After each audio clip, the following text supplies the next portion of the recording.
Thank you so much.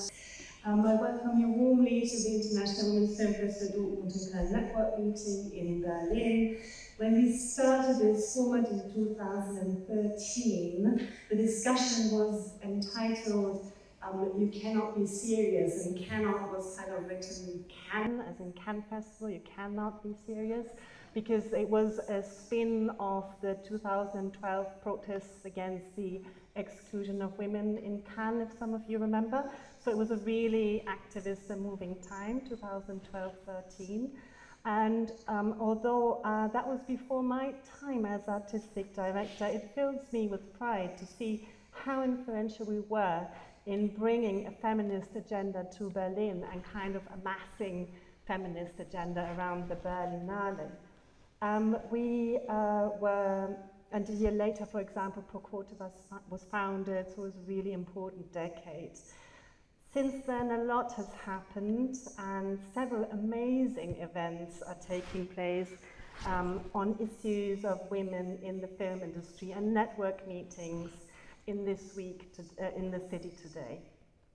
We decided that we would return, if you like, our attention this year on a subject that is particularly close to the heart of festival workers, women's film heritage.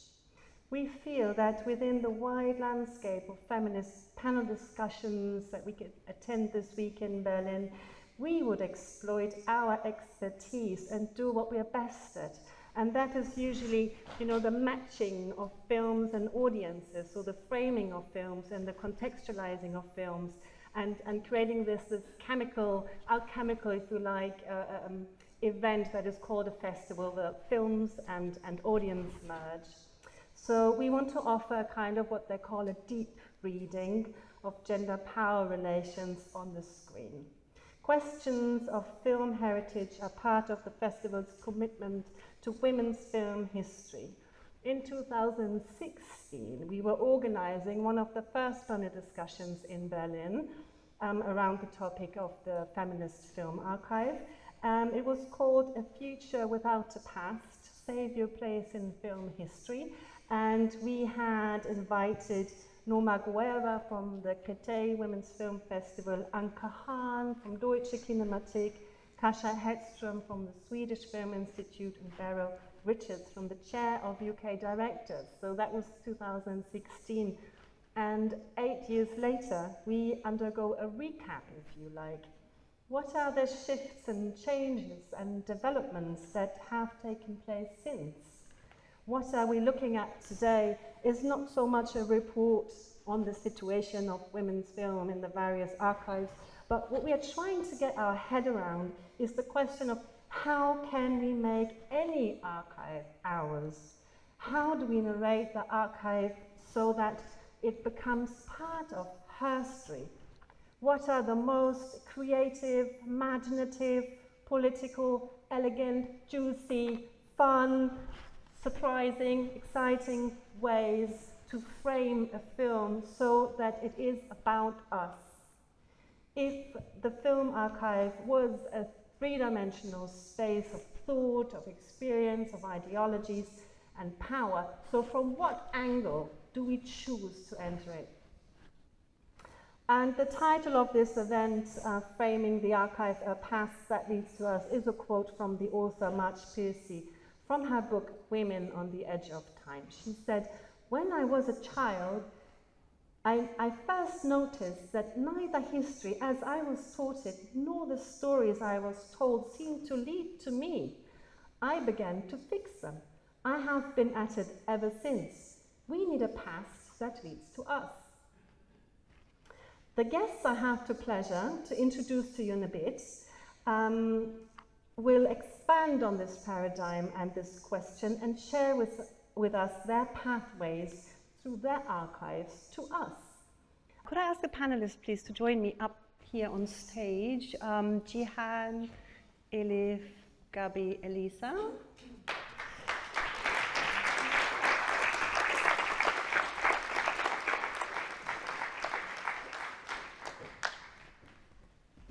You can just fill the seats as you like. I'm going to sit here. Wherever you like. There's no... Elisa, come around here. Look, my cards.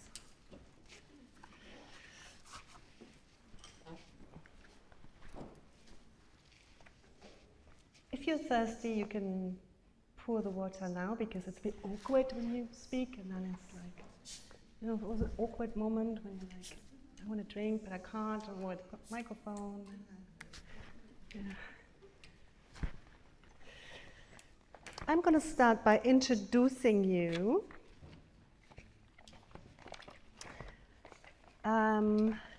So we have, so you know who's who, Elisa Jochum is next to me here. She is the new head of film heritage at the Deutsche Kinemathek, which presents Das andere Kino, the other cinema, this week. By the way, if you haven't been, go. She holds a PhD from University College London and taught at Yale University, Humboldt University, and the Film Academy of Baden-Württemberg, that is south of Germany, where she introduced a mandatory seminar on women and media history, so everybody's got to take it. She also worked at Goethe Institute, and we are delighted to have her here with us. Elisa.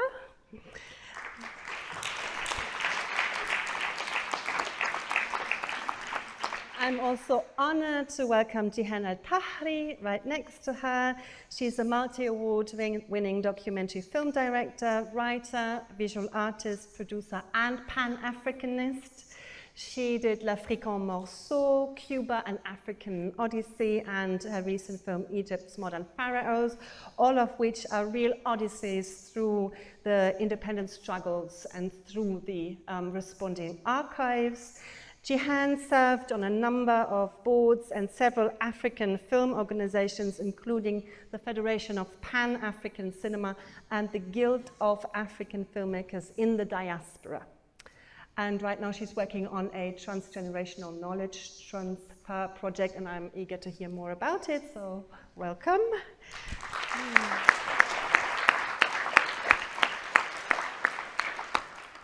Next, we have the world-class expert in silent film, Elif Rongen-Kainachi. She's the curator of silent film at iMuseum in Amsterdam. Since 1999, she has been responsible for the discovery, restoration, and presentation of many presumed lost films. She found them all and helped to re-establish forgotten actresses such as Rosa Porton, Olive Thomas, Valeria Creti, and Constance Talmadge. Rongen is directly involved with the programs of international archival festivals, for instance, Il Cinema Ritrovato, the Giornate del Cinema Muto, and other events dedicated to silent film. She is also responsible for the clip we just saw, and we will know more about that in a minute. So welcome, Elif. Thank you very much for coming. And Gabi. Gabi is the director of the Kinothek Asta Nielsen in Frankfurt. She, together with Carola Graman and Heide Schlippmann, founded Remake, Frankfurt Women's Film Days, which is kind of our sister festival, if you like. And it's a purely curatorial festival, so it doesn't have a competition, correct? It doesn't have a competition.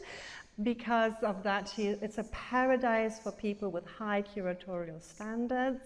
Each festival is framed by a theme, and the films are researched and combined accordingly. And there is always a textbook that comes with every and each edition, of which you have some with you, and I'm sure people would be delighted to see them after the talk.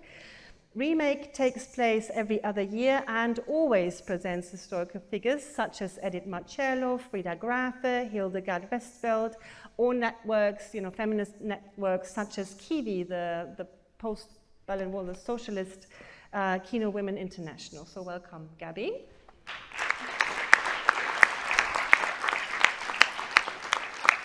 And I want to jump right in and maybe address Elif, because we've just seen the clip. Could you say a little bit about the production of the DVD and how you came to frame the content-sensitive interviews? Yes. Yeah, I have the DVD box here with me. It contains 99 films from the silent period, from sourced from different archives around the world. And of course, one part was the selecting of these films, but after the selection, we realized also that apart from the women, you know, that are featured there, we were of course looking for this nasty women character in the films as the common denominator, but we also realized that most, I mean not most maybe, but some of the films contain also some problematic, you know, stereotyping and so on. And we were taken a little bit aback, like, oh, what are we going to do? You know, is this a good idea to publish these, and so on. And in the end, we decided to put together a panel, and we had Zoom meetings. This was all during lockdown anyway, and also across the continent. So we had like panel discussions with people from different backgrounds, also like artists and filmmakers and academics and so on. And our main question was, what do you think? Like we were showing them these films, and or we had sent them already, and what do you think this should come out, or should this be kind of kept secret in the archival vaults? And to our relief, they actually came to the conclusion that everything we showed them should be actually out there.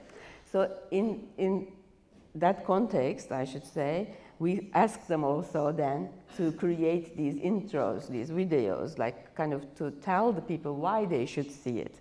And you just saw Aragon's example, but also we have like Kyla Wazana-Thompson, MJ Cotand, and so on. So they all kind of tell you, and these are all also inside the DVD box, why they think you should be watching this film.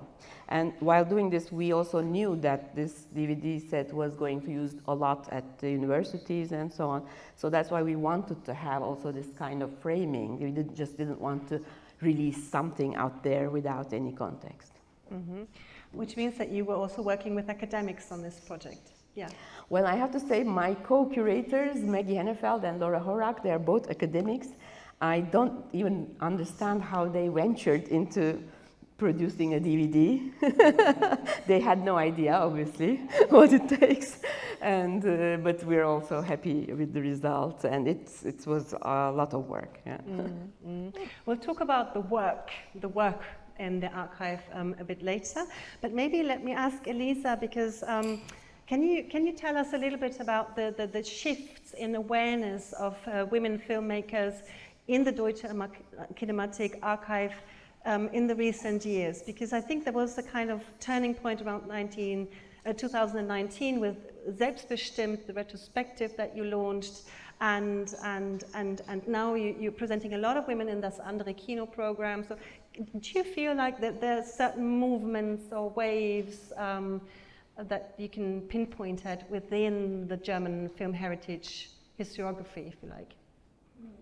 So, of course, the one level is the work that Deutsche Kinemathek is doing, and some of that precedes my time. Like you said, I'm new. I always say my window just closed where I can't say anymore, oh, I'm not responsible. I'm so new. It's now 2 years, so I have to take some responsibility now.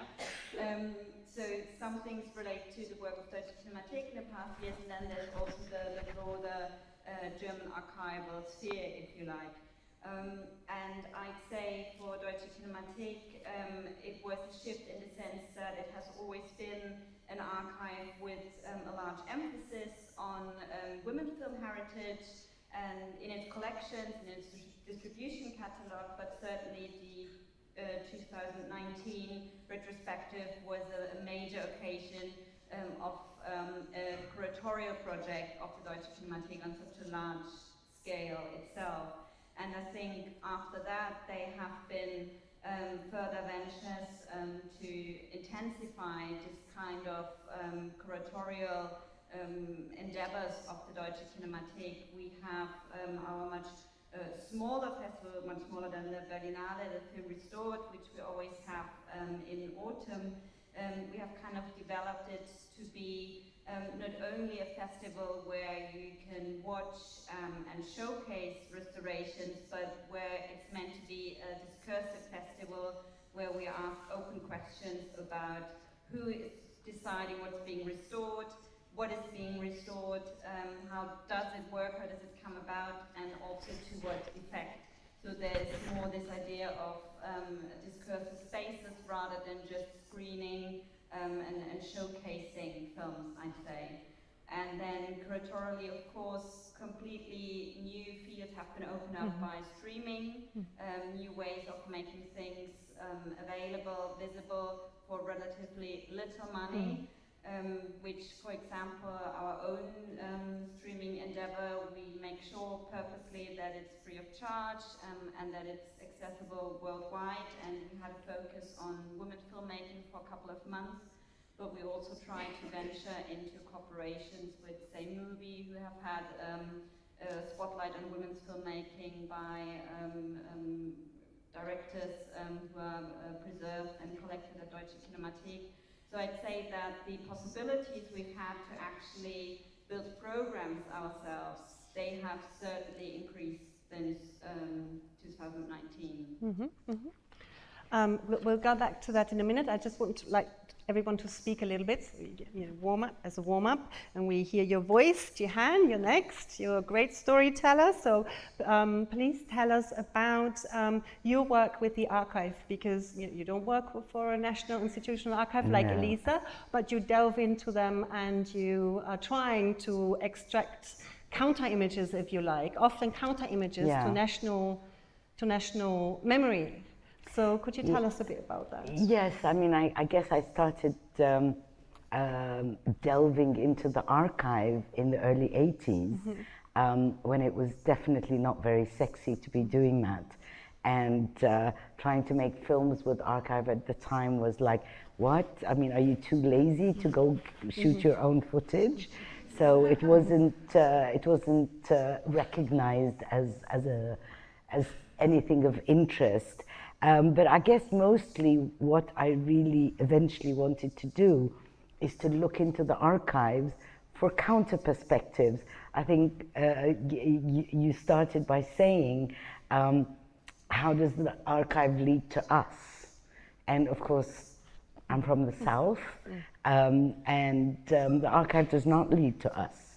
And this juxtaposition between the images that are taken and just sit in archives because nobody really wants them, and the images that are given the status like newsreels and things like that are shown in the cinema, they become official histories.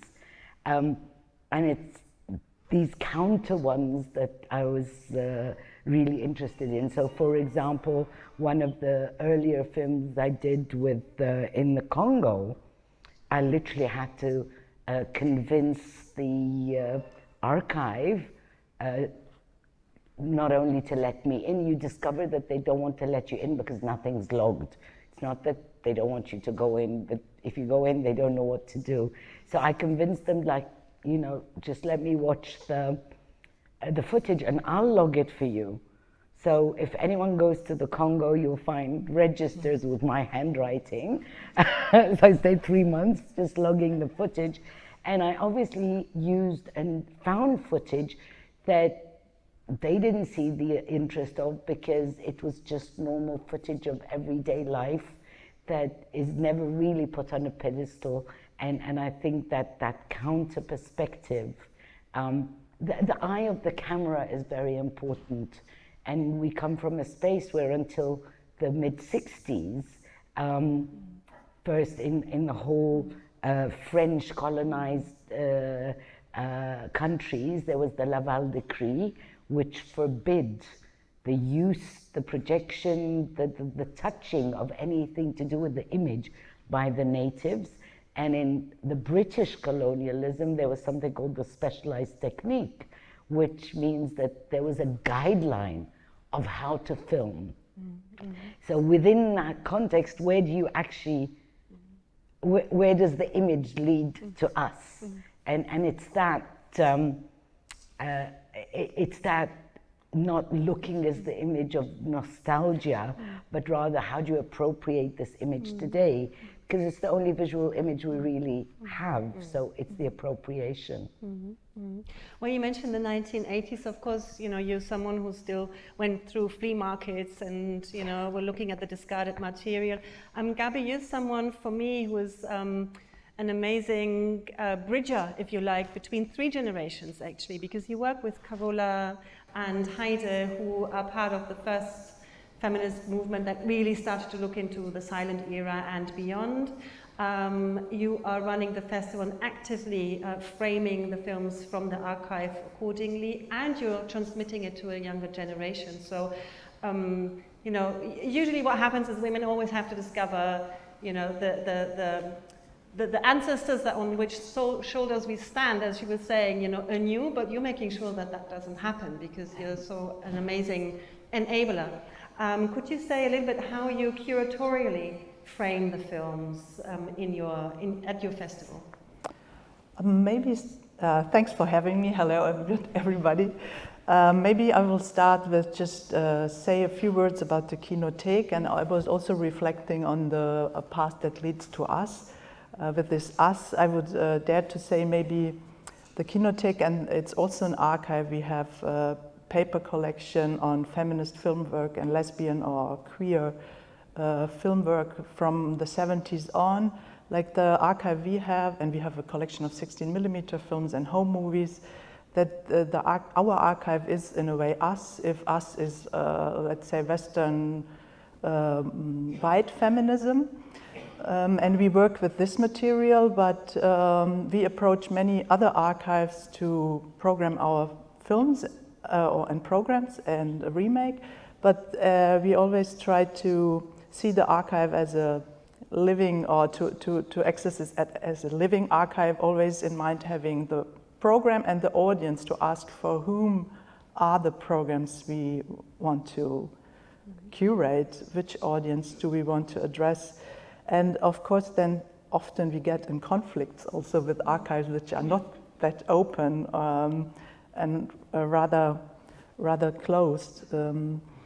And what we also encounter, and that's also connecting to Elisa, the question you had for Elisa and the retrospective at Berlinale, we encounter often that when we want to feature a director or female film creator, that copies still are not, or the films are not accessible or not screenable, and then we also have to engage sometimes, and also if we find the means, to do restoration work or at least digitize the material we can find. And that was the case, for example, back for the retrospective also, or in collaboration with the retrospective Selbstbestimmt, the work of Recha Jungmann. Her copies were not available, and so with the partners at DFF, we restored and digitized them. Luckily, we got funding from the cultural ministries of the state of Hessen. But you are not always that lucky, and sometimes you really have to work with what's there or what you can afford. And so I think more and more like, let's just screen what we can find, even sometimes very poor material, but make it visible, because we really experience there is a demand, a need. There's a young audience also, which is really very much connecting to the past. And maybe we'll also talk later about topics that repeat like constantly, or are not, maybe fights we have not won yet. So yeah, we can talk about them, the fights that we haven't won yet. Go ahead. Don't know what you're talking about, but of course I know what you're talking about. Maybe it's enough for the start. I wanted to know, Elisa, if you feel like, you know, because you're the youngest here on this panel, it's really important that women work in the archive. Your archive leads to you, to us, Gabi, because you know it's you're working with the most amazing female film historians that Germany has to offer. So yes, the archive leads to us. But what about, you went to Mexico for the conference? What is your feeling? Do you feel like there are women that you can bond with, that you can, you know, build a network with? You feel strong, or yeah, would like to know. As long as the team, you diversify your team, you diversify your output, right? Yeah, absolutely. Yes, so in April 2023, the IFFF Congress, the annual Congress, had its symposium theme on women in the archive, and there were 2 days of international archives debating questions around women working in the archive, but also films made under the contribution of women and their collection and preservation. And that was really stimulating, and I do feel that there is a bit of oomph coming from that. Fittingly, I think it was the first time ever that then on this Congress the new executive committee was elected for the first time ever, if I remember correctly. There are now more women in it than men. In its, I don't know how many decades history, dating back to the late 30s. And we're currently in the process of filling the annual report that every FIAF member has to hand in once a year for transparency and exchange of information, and the report has a certain set structure, and for the first time now there is a new category which asks about initiatives toward gender equity in the archives. So it's kind of nice, there's not only this kind of more informal bonding, connection and exchange, but also always good to have some structural change noticing, and even if it's just one line in a report. So I do really think that there are good things happening in that field.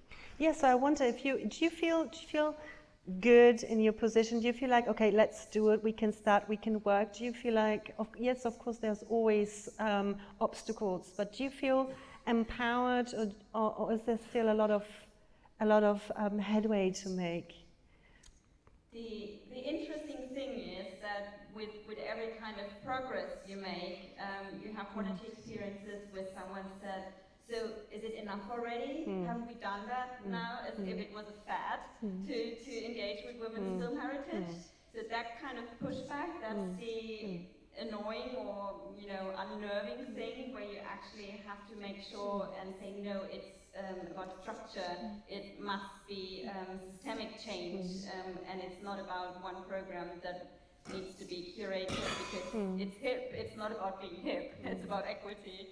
And I do think that all people here on the panel, they are the best examples for structural change, and therefore I'm in good hopes that that will continue and there will always be allies. Elif, you're nodding a lot.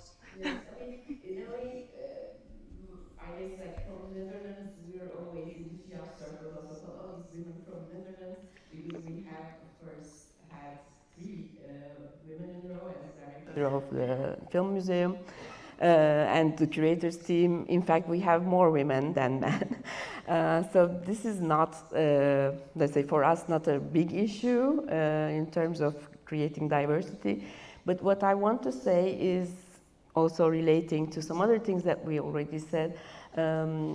Even the male curators in the past, so if we talk about Erik de Kuyper, Peter Delpeut, Mark-Paul Meyer, their attitude, which was and still is against the canon, was already helpful to get out the women's work. So, for example, Heidi Schlüppmann was one of the people who were invited to the Netherlands to come and help identify the pre-First World War German cinema that is in our collection. So you see, this idea of looking out of the box, if you like, looking out of the canon, was already a big thing that initiated with us this evaluating of the female cinema. So in this sense, I think if you look at what is marginalized often, this also what Jihan, of course, experienced a lot and still, is thinking and writing and making films about this decolonizing, which is now also, by the way, Elisa, I'm also a bit afraid that it is seen a bit as a hip movement or something. But you see that it requests, the same strategies, because the women's work was also marginalized. The anti-colonialist work needs to be kind of activated, dug out of the archive. And it's the same with the feminist film history, really. I'm not sure whether Jihan would exactly agree on that, because your films are not I do, but I do agree. But I do want to say that there's always this danger of wanting to adjust something and then end up tokenizing it. Yeah. And I think, especially in the archive, the erasures and the silent frames and the non-existence of certain things is in itself a statement. So when I show films, my films, very often someone will say, but as a female filmmaker, why are there no females in your film? I said, because they weren't there. So do you want me to just find any woman, put her in my film? But then I would be tokenizing the woman. So I do think, what is the space, the rightful space that we should occupy? What Elisa was saying about, it's about equitability. It's not just about how do we reassess what happened in the past. And what for me is really important is that if we go a bit earlier, women were all over the place. The real question is what happened. It's like I'm from Egypt. The women's movement in Egypt in the early 50s brought down 3 governments. They were there. The first fighter pilot was a female. And so people now, when they talk about the female, it's as though we want to create space for the women. My question is, what happened? To look into where the erasures happened and then rectify it, not try and replace it, because historically, in terms of, being true to history in a way, this needs to exist. These erasures need to exist as part of history. And so decolonization, as she was saying, the sad thing is that they just become empty words. People flag the word as though we've reached decolonization, but I think we've even forgotten what decolonization actually meant in the first place. So I think these things, we shouldn't forget about them. Trajectories happen, but we need to every now and then stop and look back. How do we move forward with this? Well, yeah, I want to say also similarly, I mean, we should not be trying to replace the canon with the female canon. Precisely. Because this is what we see happening now in the last years in all the festivals, suddenly asking us, oh, which films do you have directed by women? But this is not the point. And in fact, we did get criticism for the cinema's first nasty women as well, because of these 99 films, hardly any are directed by women. Yeah. But this is not the point. We are not per se trying to find female directors so that we can, match them, or kind of strike them out. No, we're trying to claim those tiny moments, like Minnie Devereaux that you saw, even in a film that is making fun of her in some ways, but she's taking the action, and these are the moments that we want to kind of find back and capture, not to go with these tools of canon and recreate this very unfruitful, in my opinion, film history. Yeah, so I want to talk about 2 things here that you touched on. One is going to the archive expecting that you can complete the archive somehow, to take its irrelevances and its systemic blind spots and fill them with content, rectify the archive, which everyone who's been to an archive knows that's an impossible task. And the other question, so anyone can answer that, please, or comment on that. And the other one is, if we do not want to replace the existing canon of patriarchal language, if you like, by another one, which would be a patriarchal structure, which we don't want, so how do we work then? How do we work? Can I comment on the first aspect? Because I find that really important and intriguing to think about absence. So it's not only about making visible those things made by women that do exist, but also how do we talk about the things that are absent and will remain absent. And I think that the really nice quote by Shelley Stamp is always, we must trace the shapes defined by women's absence, kind of to make visible that which is not there, and to talk about why it is not there and what the consequences of it are, because that has also influenced what we now perceive as a canon, how important and how unique we perceive those things that we can see, and so on. And one wonderful example, we had our Film Restored Festival last autumn actually on absence in its many shapes and forms, but one wonderful example was that we had silent film fragments from Elif's collection at it was Germaine Dulac. Yes, and we had two wonderful international colleagues who did a performative reading. So the endeavor was not to actually say, look here, we found this and that's it, or to complete it, but to make very clear and call attention to the fact it is incomplete. Why is it incomplete? We must do something completely different to talk about it.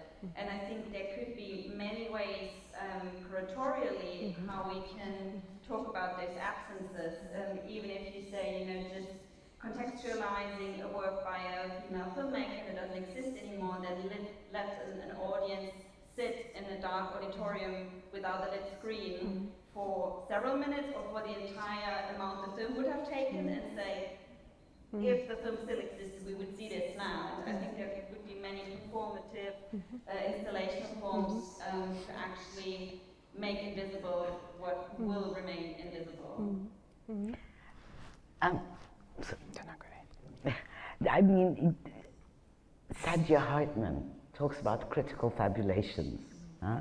And I think that we live in the zone of critical fabulations, because obviously contextualizing the images is a job I really pity you all who work in the archive, because you have to do it. and we only have hints to go by. And this move from, I come from the position of the filmmaker.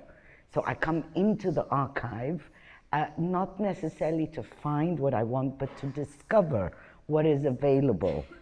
And obviously that relationship between the archive and the filmmaker is a very tenuous one, because the archive wants to know what I want to find, and I want to know what is there for me to be able to tell the story, and finding that space.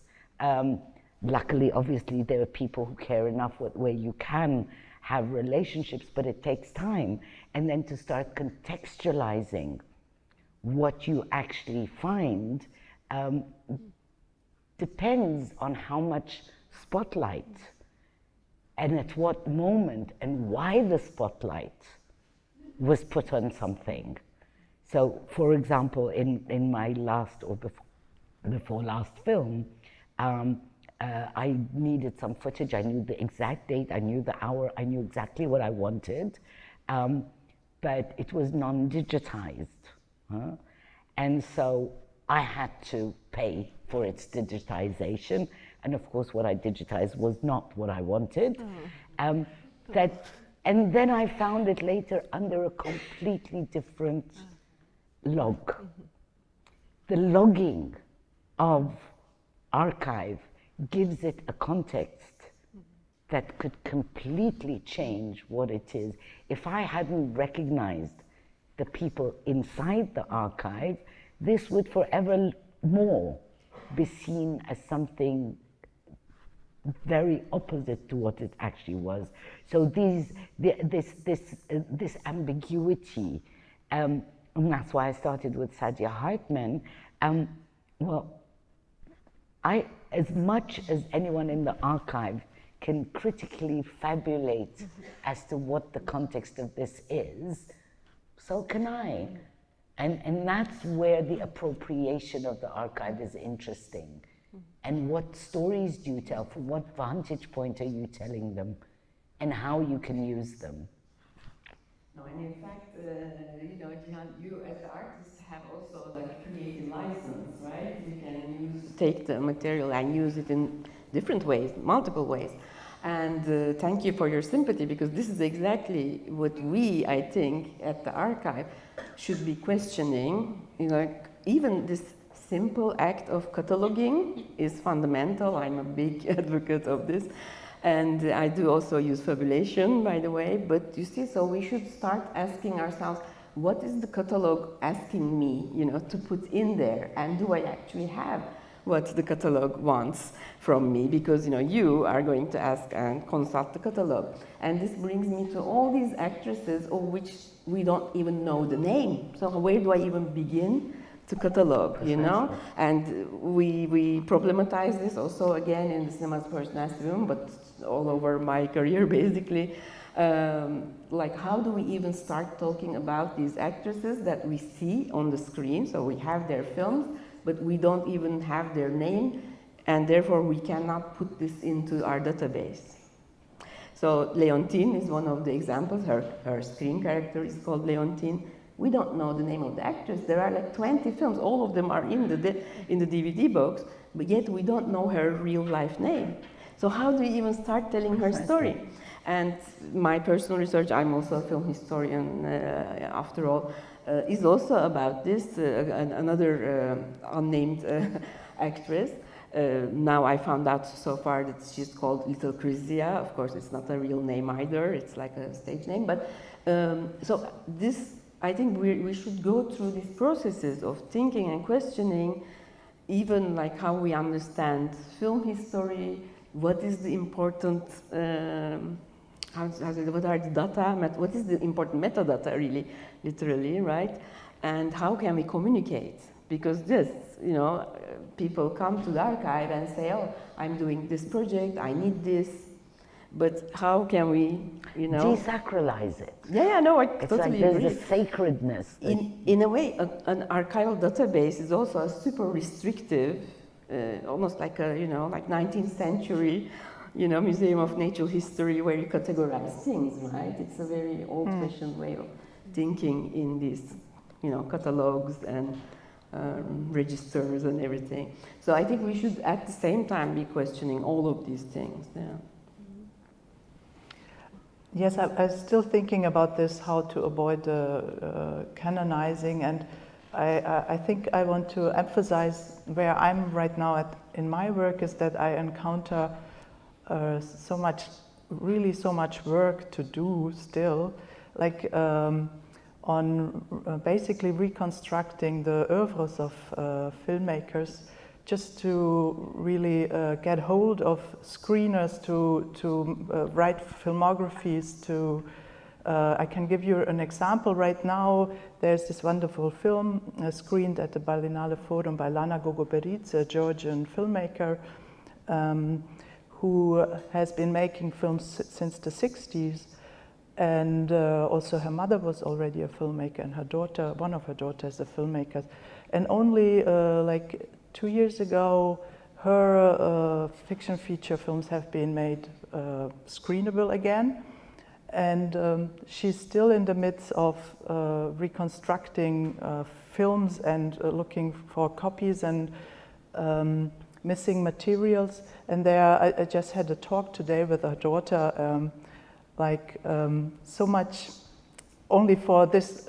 She's maybe the most known Georgian director, but still the work is not done. And I could name like 4 or 5 more persons I made programs about, or where there's still, you know, just so much to do. And so the question of canon is one that I don't even encounter so much, because there's the first steps to do first, to make the copies, the films available to reconstruct the oeuvres. I can't even find half of my own films, and I'm alive, and I'm looking for them. And yeah, it just, what do you do? And So either you kind of stop life and go out on a search for your own film. Actually, just last week, I went to the FNAC and bought the last copy of one of my films. The worst 25 euros I've ever spent, you know? What else do I do? But I think it's also this generational topic we are touching here, because, you know, persons born in the 40s, 50s now have to care about their own archives or hand it over to the next generation, which very practically in the Kinothek is now happening, that people approach us, women filmmakers, but not only filmmakers, film activists, and ask us, do we have space, can we take care of their archives? So you have to consider these questions, and then you go into this process to look what is there, what do we have to reconstruct. So it's a really, I think right now I'm experiencing this very much in my in the last couple of years, that really this generational shift is quite crucial for me, and already the younger generation, as you mentioned, Maxa, is already also collaborating and out there to do their curatorial work or research work. So, yeah. I also, because I'm a bit shocked recently also to find out that a lot of films from the 80s are also very, very much at risk, you know. As a silent film curator working with lost films, this is what I do. But now I have been also working with Dutch films from the 80s, and there is this woman who appeared in quite a number of films, and then she stopped making films at all. And we were looking at the films, but we were, again, completely unable to find her birth date, and actually she passed away now. We found out also her death date, and so this is nowhere to be seen. Her credits are nowhere to be seen. And then we realized it's because it was also before websites and so on, so festivals didn't have their websites. So when you, like, it's online as if she never existed. And yet she's in the films from the 80s. And I find this quite shocking, actually. It's a new realization for me, which is scary. This is more of a general point that relates to filmmakers of any gender, but we have this a lot that people come into the archive often in their late 60s, early 70s, and kind of look back on their life's work already and are now thinking about how can it be preserved. And then when we start asking our usual questions, where's the material, what's the right situation, and then we often realize that their networks that they had at the time, they might not even exist anymore, the materials might not be anymore where they thought they were at the time, rights have elapsed.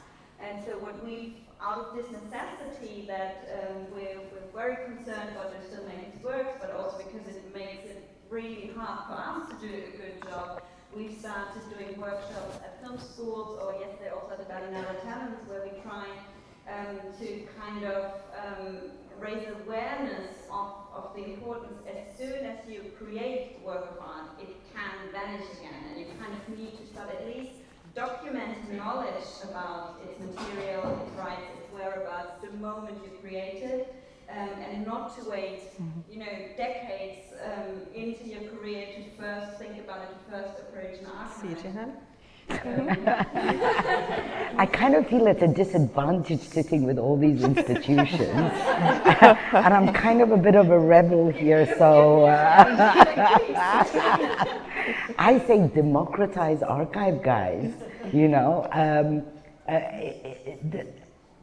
I was in a situation where one of the films, I thought I was doing the right thing, and I put all my archives that I properly did, I put them at King's College in London, and every time I need to go look at my own stuff, I have to take an appointment, and they'll give me one file, but I'm not allowed to see the other file. Same thing, Ina has my films, but if I want to watch them, I have to pay €100. It's like, what is this? The institutionalization, the commodification, and the monetization of the archive is a serious historic problem. Sorry, guys. I agree. And so I'm at the point where basically I'm going to do my own thing. Obviously it costs money, obviously how do you do this? It's a real issue. So I'm going to stop everything. I'm going to get my own stuff, organize my own things, and I don't have to be online to exist. Because sometimes, because obviously I'm ancient, so I keep thinking, well, we didn't have Google, I still made films. So this, we need to reconnect, and that's the whole thing about transmission. We need to connect and use all sorts of different methodologies that existed before, that existed in an intermediary period and exists now. Otherwise, next thing we know, AI is going to do the whole thing for us. And I think keeping all these different things alive, it's like, you want to tell me that some of the stuff I collected in the 70s, I have release forms for? No, the Berne Convention wasn't even signed. So how can you come today and ask me for a release form? So I think these hurdles are really about whether we really want to talk about archive as an important part of the future narrative, yes or no? Is it just a money-making machine? If so, go right ahead, we'll try and subvert it somehow. Yes, thank you. I totally agree. And but I wanted to add maybe another obstacle or problem that occurs through digitization is that, like, a proper restoration or digitization would cost of a fiction feature like around, correct me, nearly 50,000 euros. So it's an illusion that we can safeguard like whole film, even like from the 80s or 90s on, it's impossible.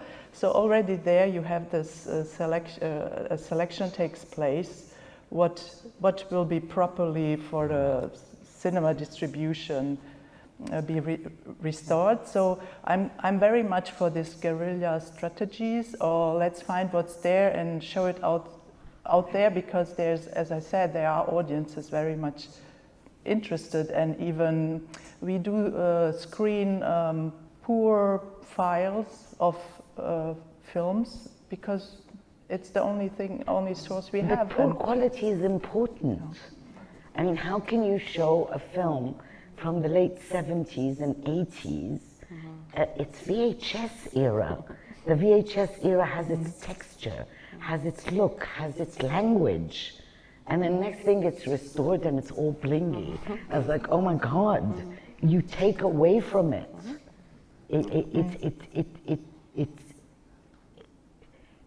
It's a witness of time, texture. So, I mean, last year I think it was, I did a panel, or the year before, about our right to bad quality images.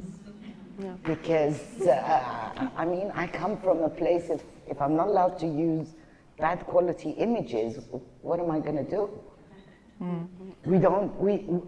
This move into the technology and the 4K and just everything has to be so beautiful.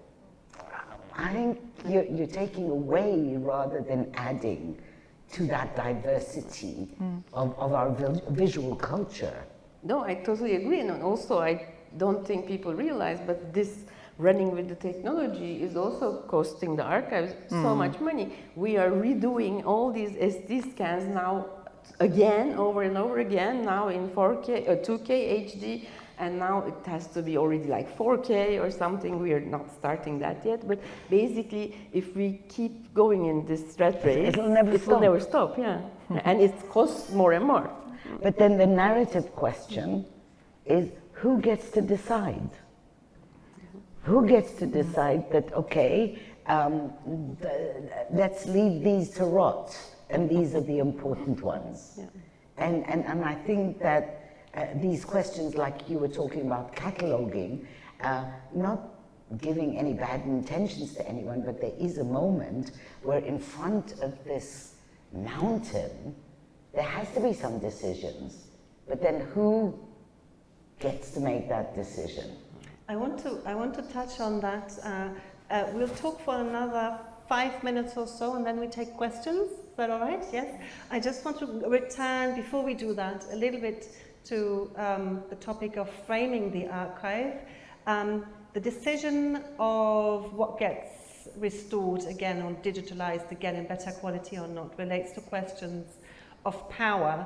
And I want to ask all of you, so again, you know, what do you do when you encounter something in your archive that actually makes you cringe? And we had, you know, the absences that can be performed, you know, with a poetic license, if you like, which I like very much as a solution.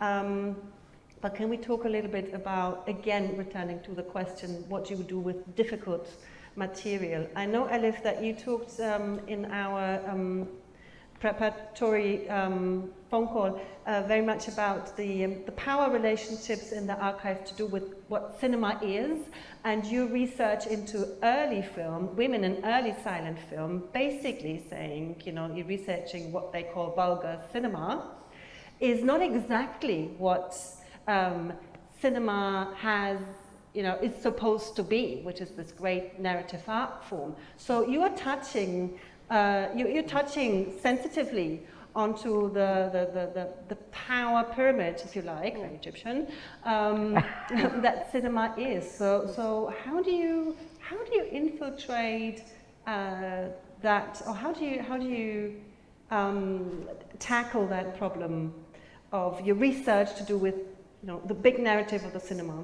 Yes, I mean, again, basically questioning ourselves, like why, what do we mean, you know, like why do we think so and so film is important, or, you know, like what makes a film important? So, like, kind of reversed it also, because I am completely convinced that those so-called pioneers of cinema, the people who just started filming, I mean, I'm talking like really about Méliès and so on, you know, like 1902 and so, they were not trying to make a narrative film and failing. They were trying to do exactly what they were doing, maybe to perform a trick that you would also see on the vaudeville stage and so on. So this was their aim, and this was what they were working towards. So I think this thinking in retrospect, you know, basically, you know, thinking, oh, you know, does this film, you know, tell a story and so on, when the maker is not even trying to tell a story, is completely crazy. So we have to start back and then, you know, correct, maybe I would say, or at least rethink our notions of what cinema actually is. And for me, it's mainly entertainment, like popular entertainment. So then what is popular entertainment around the turn of century? It's like vaudeville, it's what you're saying, maybe dances, and maybe they're like vulgar dances. It's like a low-life comedy, you know? So let's take it for what it is, instead of kind of not liking it because it doesn't meet our standards today. Because, you know, I think this is a very false attitude. Yeah, but there's the multiplicity also of it. So just to stick to Egypt, for example, in 1928, the biggest production company was run by a woman called Asia, and it was part of the envisaging of the independence movement. They used the image as a tool, and the films that were created, like in 1928, when the delegation went to 1929, sorry, when the delegation went to London, they had something to show, and it was produced by a woman. She produced amongst the you know, the very first chunk of Egyptian films. So the fact that the woman was a producer, does that count as a female voice or not? Does it have to be the actress? Does it have to be the director? So all these multiplicities, the function of film is multiple. The moving image had a role in colonization as much as it had a role in decolonization. So all these, I think, how do we preserve this pieces of a puzzle and keep them intact? I think one of the biggest issues that at least I face with most of the archives is this attempt at harmonization. It's lissage. In French you say lissage. Like, you know, you can't have curly hair like mine. It has to be like that. You don't see everything is on the same line, it says the same thing, and it has to be filled in the same criteria. But it isn't. And so how do we actually allow the archive to breathe? Is a question I have. And this is to be so strange, because we all know that archives are actually like not orderly places, no? They're like dirty and stuff everywhere. So this idea of archive being also a very neatly ordered, this is also so strange to me, because I am there every day, and believe me, it's not orderly. And I think it should not be, because this is where we are finding, you know, the most interesting stuff. You're right? saying an archive has curly hair? I would say, like the number of canisters, you get so excited, you find them, and you open the and you open the canister, and you have these termites that jump at you. And I was like, okay, so just try and put the lid back on it. It's a messy affair, but it's a very exciting affair, and then you see this one image, and you know you're going to use it. You don't know how, but this one I'm going to use.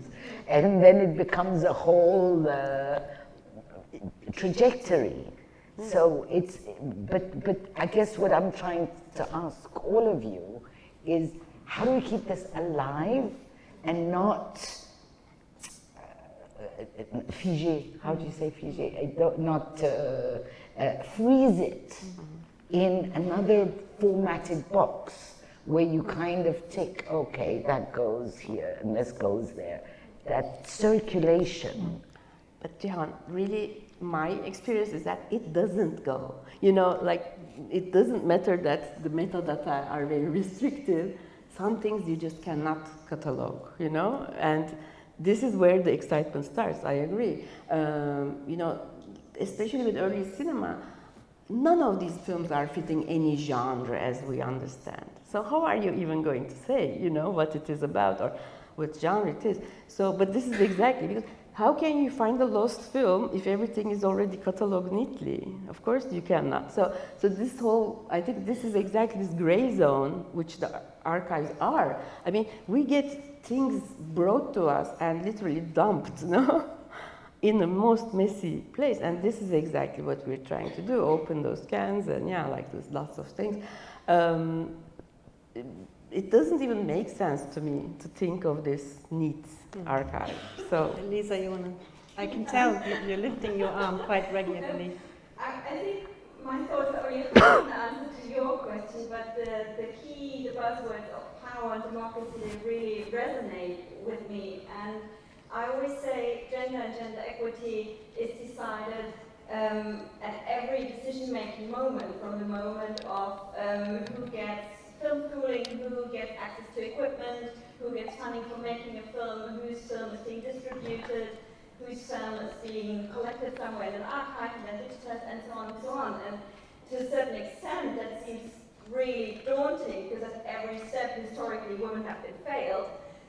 But for me, what's kind of exciting is thinking about the possibility of connecting those moments and of connecting the people at those connectors, and thinking about how, for example, we as an institution, we constantly apply for funding to digitize films. And of course, we have a responsibility to try and digitize films that are traditionally archived in our collections, the responsibility toward the filmmakers that, you know, whose material we took on. But for us, and this is now an open invitation, we can learn so much from curators, from researchers who come to us and point us to perspectives that are not catalogued and that are not, you know, kind of the terms that we find currently in our archives, and tell us, look at this film, look at it from this perspective, please digitize this film because X, Y, and Z. And if we at all those moments connect and kind of see how we can work together and collaborate, maybe it can become a bit more democratic. Yeah. Yes, you I mean, I think that there's also the difference between history with a big H and not the big H. Because the institutions, the digitalization, the whole power structure, coming back to what you were saying, of this becomes a bona fide archive. But then you have like, let's talk about my own archive. I've made 19 films. I have rushes from here until the moon and back. And God knows what I'm going to be able to do with it. But it won't become bona fide archive until it goes into one of the institutions, which I don't particularly want to do. And so the question is then, how do you tell history, and how do you mix and negotiate that power dynamic? How do you create spaces of collaboration where it isn't about, I mean, part of the reason is, I'm sorry, I used to pay $300 for the exact same image that today I pay 3,000 to 4,000 euros to tell my own history. So that is something I will not allow my own archives to become. So it's a position. It's actually taking an individual position towards history, transmission, and future of these generations that I believe, if you're poor, you still have the right to know. And that move, if I want to get my stuff digitized to do that, then I'll be taking it out of the popular space into the hierarchy space. And I think this is another level that we also, alongside female, and I'll underline female, it's because I'm a female that I also don't want to enter that hierarchy. I think what we see here is, you know, maybe a bit sort of crass distinction that Johan makes between the accidental archive, the private archive, and the institutional hierarchical, which when we listen to the archivists, they don't see it that way. You know, they feel like they have a lot of life and movement and flexibility from inside. But I like the fact that we have this dynamic and we don't necessarily totally agree or come to an agreement, but you know, we have, there is an energy here that's maybe not reconcilable. So maybe let's put this out.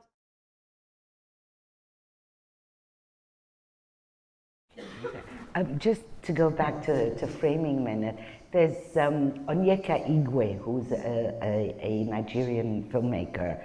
She has this amazing, like, 4 or 5 minute film, and the footage of the film has always been looked at this amazing preservation of a cultural dance in a very specific area, how to preserve history, and the framing of it has always been to that very specific dance because it preserves a heritage. And then she's from that specific area, and all she was interested in the archive is, why do you never look up? Who is filming you? Why are you dancing it in that way when I know you actually should be dancing it in that way? So framing in itself is very problematic. Who is framing it? And how do you frame it? So I think every single solution we try to find, we're going to find the opposite side of the coin. So that's why I'm very keen on the multiplicity, because we can frame it, but we can also show it without framing. I think that whatever a singular answer or solution to whatever problem generates another problem, and allowing things to live together and find alternative ways of doing it, I think gives dimensions. Personally, whenever a film is framed, it completely turns me off, because it's telling me what to think. I don't want anyone to tell me what to think. I want to react to this. I don't want you to tell me what I'm seeing, because I'm seeing whatever I'm seeing with my own baggage. I'm seeing with, I've lived in God knows how many countries, God knows how many cultures. The way I see it cannot be the way you see it. And the framing becomes very problematic. Just very quickly add to that, maybe spitballing, some options might be to sometimes just preface a screening with questions, Yeah. not giving an introductory That's a nice one. speech, but just pose questions, take them along with you into the film, discard them if they're not for you, but Yes. try them out, or have something Questions like are always good. intervention before, after, or pair a film with a completely different film, and then let yourself make your own connections of how they respond to one another to make it more discursive again. Yeah, I really like that. I think we have to end, but this was really nice, Elisa, because I feel the the dynamic, the performative, the opening up to the audience, trusting the audience, not telling them what to think, as Jihan says, but asking them questions. That's a really nice way for us as festival workers, but also for the archivists to maybe move forward with this. Thank you so much for hanging out, for listening, for staying. Let's talk more, have a drink, have some soup, and see you outside. Thank you.